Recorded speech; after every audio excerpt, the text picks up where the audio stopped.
Dalam sebuah hadis yang sahih yang diriwayatkan oleh Imam Abu Daud dan Imam At-Tirmizi, di mana Nabi SAW bersabda bahwa ada 4 golongan yang dirindukan oleh surganya Allah Subhanahu wa Ta'ala.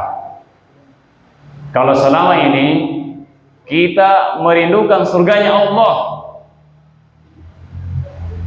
kita sangat rindu dengan surganya Allah Subhanahu wa Ta'ala, tetapi ini sebaliknya, surgalah yang merindukan 4 golongan. Mudah-mudahan kita termasuk di dalamnya, amin insyaallah. Di antara 4 golongan tersebut, kata Nabi SAW dalam sebuah hadis yang diriwayatkan oleh Imam Abu Daud dan At-Tirmizi, Nabi SAW bersabda, al-jannatu mushtaqatun ila 4 nafar, bahwa surga itu merindukan 4 golongan, kata Nabi SAW. Yang pertama adalah talil Quran, hamba-hamba yang senantiasa membaca Al-Quran, berinteraksi dengan Al-Quran di dalam hidupnya ini. Al-Quran merupakan mukjizat Allah, kalamullah, sebagai perkataan Allah yang paling mulia, yang dimuliakan oleh Allah Subhanahu wa Ta'ala. Siapapun yang berinteraksi dengan Al-Quran pasti dia akan dimuliakan oleh Allah Subhanahu wa Ta'ala di dunia dan di akhirat. Jangankan kita sebagai manusia, tempat saja di antara tempat di mana Allah menurunkan Al-Quran itu di Madinah dan Mekah, atau di Mekah dan Madinah, sehingga Madinah dan Mekah itu menjadi tempat yang diberkahi dan dimuliakan oleh Allah SWT. Kenapa jangan berbahagia? Karena di sana Allah menurunkan Al-Quranul Karim. Dan kemudian malaikat Jibril menjadi penghulunya para malaikat, dan dia menjadi malaikat yang paling mulia di antara malaikat yang ada. Dia mendapatkan kemuliaan itu karena Al-Quran Allah turunkan, dia sebagai perantara menyampaikan wahyu kepada baginda Nabi SAW. Dan Nabi SAW menjadi manusia yang termulia, menjadi Sayyidul Anbiya, penghulunya para nabi, mendapatkan kemuliaan dari Allah Subhanahu wa Ta'ala. Karena kepadanya lah juga Allah menurunkan kitab suci Al-Quran yang saat ini kita baca. Bahkan jangan berbahagia, bulan yang paling mulia lah bulan Ramadan, di antara bulan yang ada, 12 bulan yang ada. Di samping dia mulia sebagai bulan Ramadan, Allah lipat gandakan kemuliaannya karena Allah juga menurunkan Al-Quranul Karim di dalam bulan suci Ramadan. Jangan berbahagia. Sehingga jangan berbahagia ketika kita ingin mendapatkan kemuliaan dari Allah Subhanahu wa Ta'ala, maka tentunya kita harus berinteraksi atau membaca Al-Quran. Apakah itu Al-Quran kita baca, kemudian kita pahami, kita hayati maknanya, kita amalkan Al-Quran itu dalam diri dan keluarga kita, dan kemudian kita dakwakan kepada saudara-saudara kita sebagai seorang muslim, maka kita juga akan mendapatkan kemuliaan tersebut yang berbahagia. Sebagaimana sabda Nabi SAW dalam sebuah hadis yang diriwayatkan oleh Imam Bukhari dan Muslim, khairukum man ta'allama al-Qur'ana wa 'allamah. Sebaik-baik di antara kalian adalah orang yang membaca Al-Quran, mempelajari Al-Quran dan mengajarkan, jangan berbahagia. Sehingga ketika hadis ini didengarkan oleh Utsman bin Affan radhiyallahu anhu, maka Utsman bin Affan membuktikan dan mengamalkan hadis ini agar dia mendapatkan kemuliaan dari Allah Subhanahu wa Ta'ala. Maka dia menjadi guru ngaji, mengajarkan Al-Quran selama kurang lebih 40 tahun baru diajarkan Al-Quran tersebut. Sehingga jamaah dimuliakan oleh Allah Subhanahu wa Ta'ala, begitu banyak janji-janji Allah yang Allah janjikan kemuliaan bagi mereka yang membaca Al-Quran. Bahkan di hadis yang lain Nabi SAW bersabda dalam hadis yang diriwayatkan Imam Bukhari dan Muslim, "Walladzi yaqra'ul Qur'an wa huwa mahirun 'alaihi."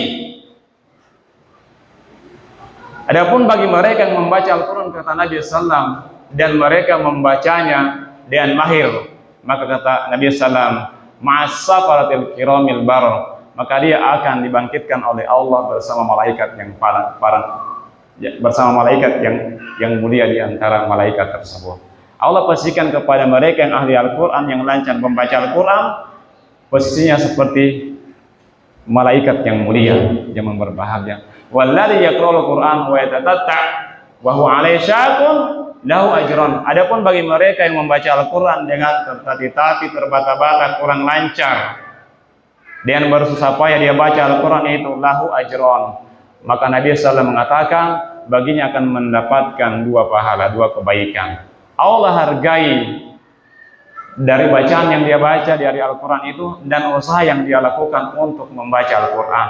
Sehingga jamaah yang dimuliakan oleh Allah Subhanahu wa taala, maka marilah kita untuk mendapatkan kemuliaan dari Allah Subhanahu wa taala, kita jadikan Al-Quran itu sebagai bacaan kita, sebagai pedoman hidup kita, agar kita mendapatkan kehidupan yang terang, kehidupan yang terarah, agar kita mendapatkan kebahagiaan dan keselamatan di akhirat yang berbahagia. Jamaah tarawih yang dimuliakan oleh Allah Subhanahu wa taala. Kemudian yang kedua yang dirindukan surganya Allah Subhanahu wa taala adalah wahafidil lisan. Bagi mereka yang menjaga lisannya dari ucapan-ucapan yang tidak baik.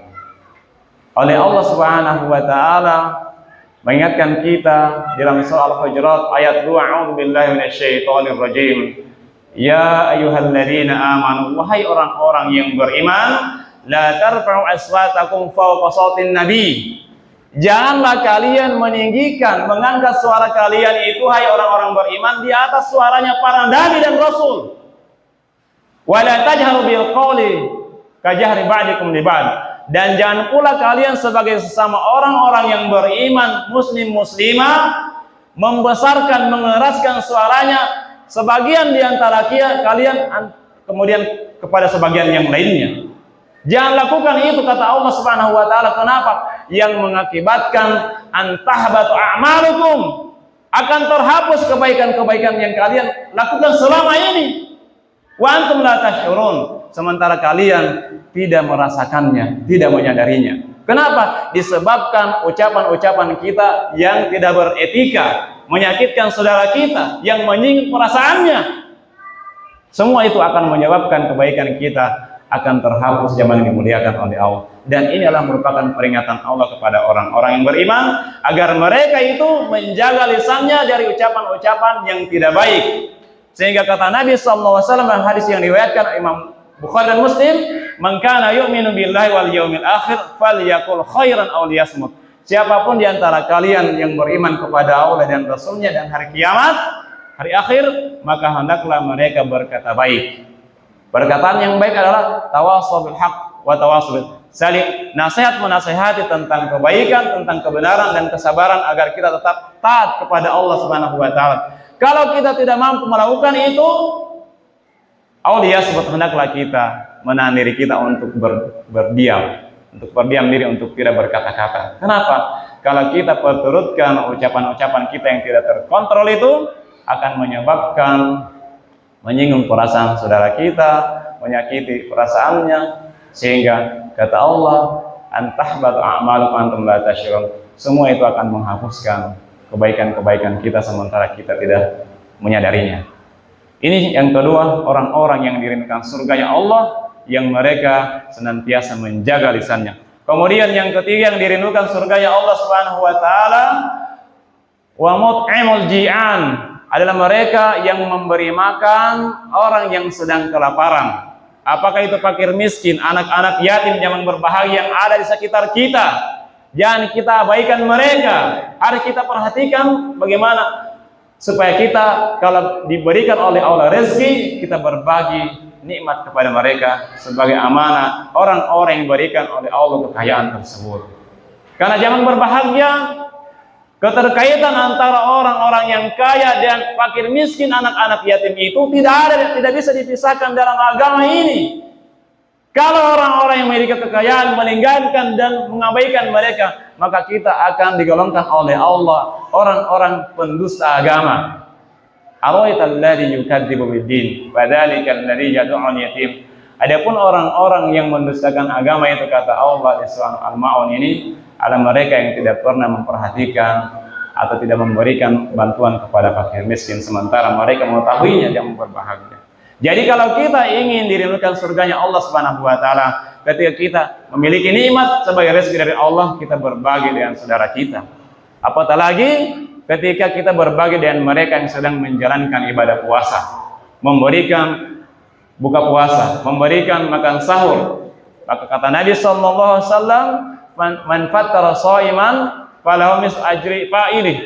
Siapa yang memberikan buka puasa kepada orang yang sedang berpuasa, maka dia akan mendapatkan pahala yang sama. Ghairu annahu la yanqusu mijul shaim syai'an, dan dia tidak akan tidak pernah pahalanya dikurangi sedikit pun. Dia akan mendapatkan pahala yang sama dengan orang-orang berpuasa tersebut yang memperbanyak. Inilah merupakan janji-janji Allah yang disebutkan oleh Nabi SAW agar kita termotivasi untuk membantu saudara-saudara kita yang kelaparan, sehingga kita termasuk orang-orang yang dirindukan surganya Allah Subhanahu wa taala.